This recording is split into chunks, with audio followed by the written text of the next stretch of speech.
Alright, let's move on to Standard 7. This is the second part of Unit 3. Let's look at those standards.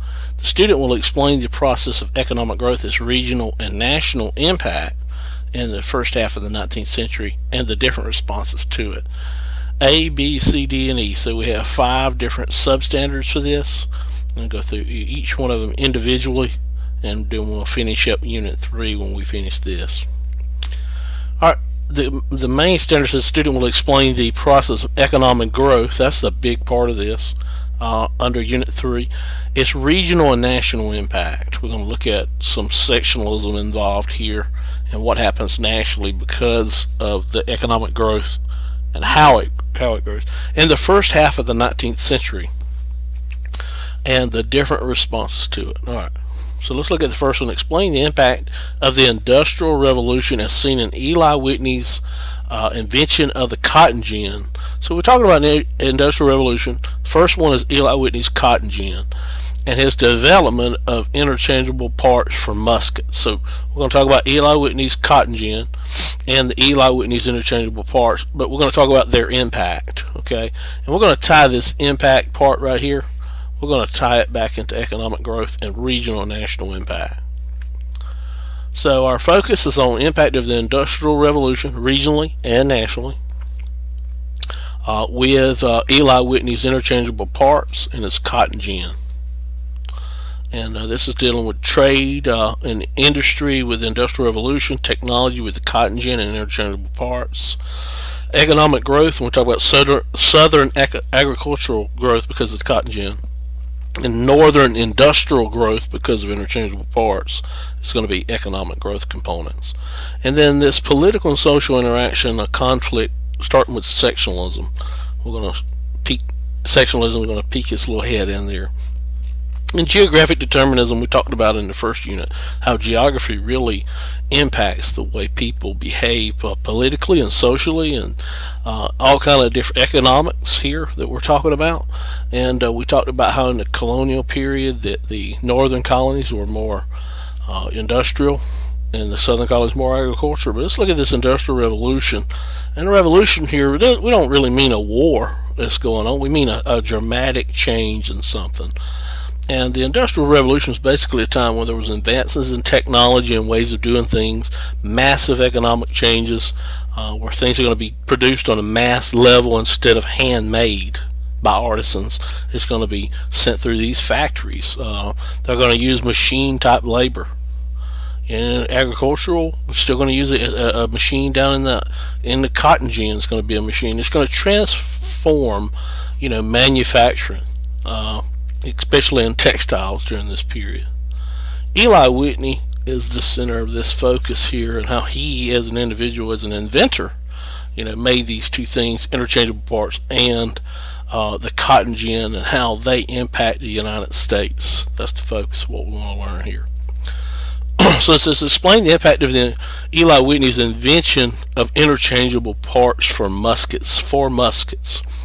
And there's Eli Whitney.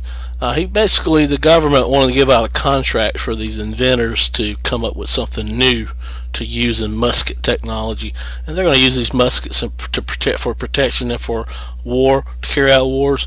And in manufacturing these things, the government wanted to give a grant to some people, some money to do this. So Eli Whitney comes in and he takes this idea called interchangeable parts, and basically he takes a musket, 6 muskets, tear them down, throw them in this box, and shake it all up in front of these army officials, and then take them back out and put them back together.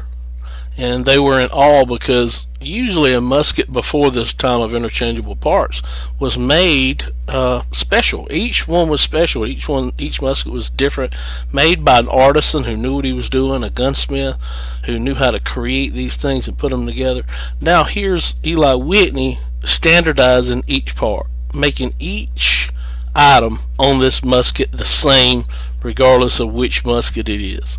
So he standardized each part, and where this is going to come into play, and eventually Eli Whitney is going to build a mill up around Boston, I believe it is, and he's going to use it on these pistols that are going to come out, interchangeable parts. Each one is the same on every gun. In battle, if you're fighting a battle and you're shooting this gun and this chamber explodes in your gun, and over a few feet from you somebody's laying dead and theirs is laying on the ground, and the barrel is burst open but the chamber's okay, you can just reach over and pop the chamber out of this gun, stick it in yours, and go to firing again.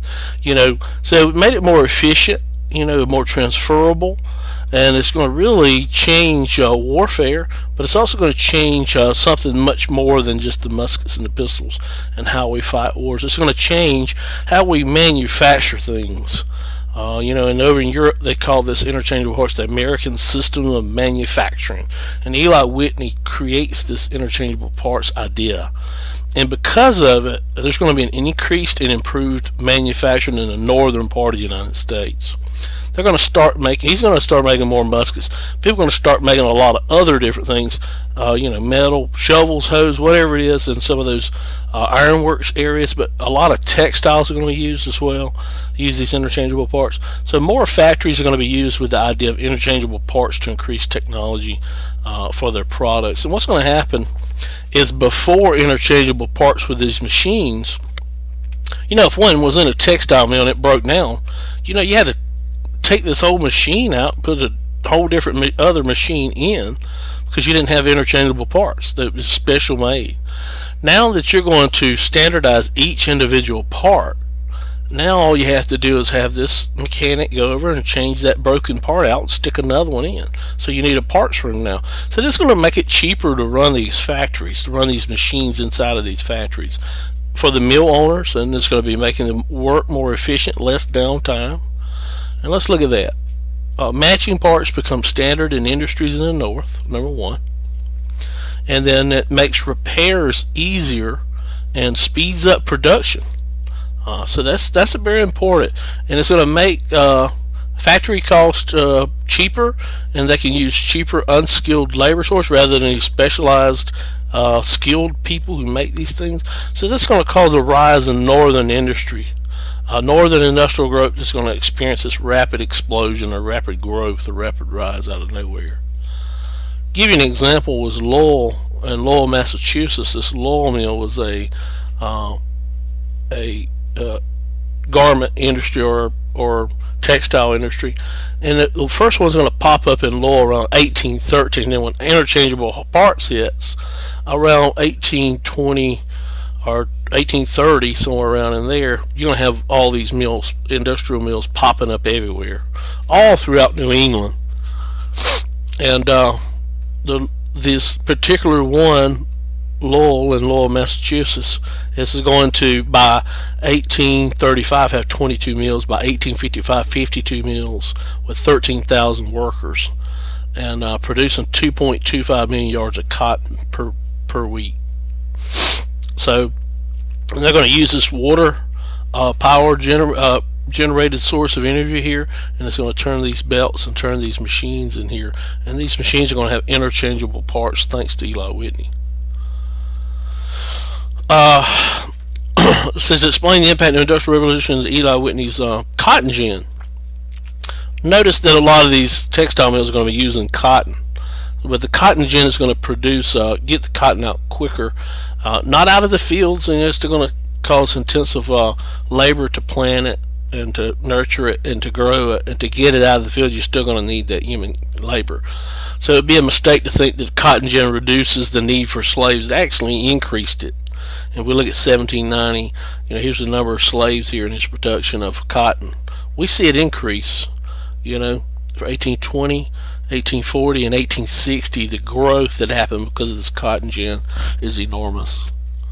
So an increased need for slaves in the South increased the production of cotton in the South. So we see machines being used in the North, and cotton and slaves being increased their need in the economy in the South, and this is going to make a dangerous thing here politically and socially. It's already economic differences. We're going to turn to that in a minute. So cotton production multiplies from 1800 to 1860 by 4 million bales actually, and then the growth of slavery increases tremendously too, because it's cotton gin. This is the impact of the cotton gin. 1794 cotton gin. By 1800, this huge spike in both slavery and cotton production. Here's a map picture of the South in 1790. 1794 was when the Eli Whitney's cotton gin was invented, and you see where the places that had over 50% of slaves in here, okay, and under 10% of slaves up in the north. Now look down here about 1860, how it spread all throughout the South, the need for slaves and cotton. It's going to go with it. And here's a graph here showing the increase of from 1790 to 1860 of slaves and cotton exports. That both of them increasing. Okay, so explain regional and national impact of both those inventions. Simply put, it's going to call sectionalism. Eli Whitney is going to contribute to this economic splitting of the United States into two sections. And along with that economic split, it's going to come this social split. In the North saying, we don't need slaves, that's an abomination, it's a sin. And the South saying, no, well, we have a paternal instinct, we take care of these people, we're good to them, trying to defend themselves. So there's going to be some sectionalism there. It's going to rip the country apart economically, but then we're going to see it in political terms in a few minutes. I want to talk about that. And so what is sectionalism? Is the placing of one's own region, like the southern region, ahead of the interests of the whole nation as a whole. That's sectionalism. And if you remember, if you recall, after the War of 1812, we said we experienced nationalism and national pride. And this is factors which strengthen or unify a nation, or bring it together, and make it more secure, increase its size, or make it more powerful. And we saw that after the War of 1812. Now with sectionalism, we're going to see that you're going to see some forces that are going to kind of pull our country apart and make the focus be more on the region, you know, like the South or the North or the West. So we're going to see this sectionalism come about because of Eli Whitney's two inventions. It's going to really magnify the differences economically of the North and South. So, you know, in Unit 1, if we go back and we recall that, Unit 1 in the North is based mostly on manufacturing. They're going to support taxes on imported goods from other nations. And the reason why is because northern manufacturers are going to support their products, want to protect that, and have people here in the United States in our markets here buy their products that were made here in the United States. The best way you do that is you put a tax on any goods coming in. If you put a tax on goods coming in and make it more expensive than your product, then you can make more money for the country, be one thing you could do. But you could also make sure that your items being sold. So the North is going to support tariffs. The South is more agricultural. It's not. It's not going to support high tariffs at all. So they're opposed. The North is going to be opposed to the spread of slavery westward. We see that even with the Northwest Ordinance of 1787 was put in place, that it outlawed slavery. And then we're eventually going to see, as we keep going, how, you know, the Second Great Awakening is going to make all these people in the Northeast who settle here for a religious reason abandon slavery and say we don't need it. So we're going to see this North that does not need human labor anymore, not a lot of it. As far as slaves, they get cheap hourly women employees to do their work in these textile mills. So they're going to oppose the spread of slavery west. In the South, the economy is basically going to be based on agriculture, based on the institution of slavery. It will be ingrained as an institution there. They're going to oppose tariffs on manufactured goods, taxes on imported goods, and they're going to support the spread of slavery westward. They want slavery to spread with their crops, with their land, with their southern part of the American dream. So we see this sectionalism break down into these social things with slavery, but also mostly economic terms here is what we're looking at. So we see manufacturing on one side, agriculture on the other. Wanted tariffs, opposed slavery, wanted to protect slavery politically. There's going to be a political argument right here about the protection of slavery, the opposition to it. We'll talk about abolitionists. That's going to be a heated battle there.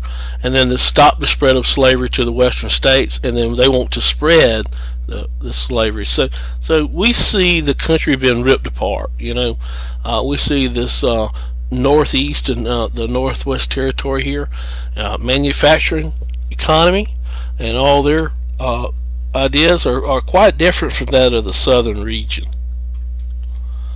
Okay, and we look at this map here, we can see most of the manufacturing took place in the northeast, and a lot of agriculture, especially cotton. Look at that cotton stretched across there in the green. A lot of corn up here in what we call the Midwest, going over toward the Great Plains area we were talking about. This is the Midwest area.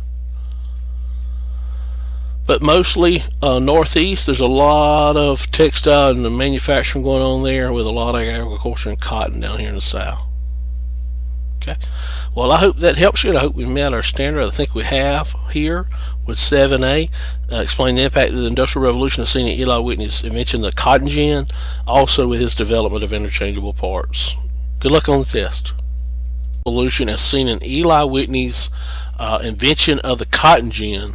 So we're talking about the Industrial Revolution. First one is Eli Whitney's cotton gin and his development of interchangeable parts for muskets. So we're going to talk about Eli Whitney's cotton gin and the Eli Whitney's interchangeable parts, but we're going to talk about impact. We're going to look at some sectionalism involved here and what happens nationally because of the economic growth and how it grows in the first half of the 19th century and the different responses to it. All right, so let's look at the first one. Explain the impact of the Industrial Revolution, their impact. Okay, and we're going to tie this impact part right here, we're going to tie it back into economic growth and regional and national impact. So our focus is on impact of the Industrial Revolution regionally and nationally, with Eli Whitney's interchangeable parts. 5 different substandards for this. I'm going to go through each one of them individually, and then we'll finish up Unit 3 when we finish this. Alright, the main standard says the student will explain the process of economic growth. That's the big part of this under Unit 3. It's regional and national impact. Alright, let's move on to Standard 7. This is the second part of Unit 3.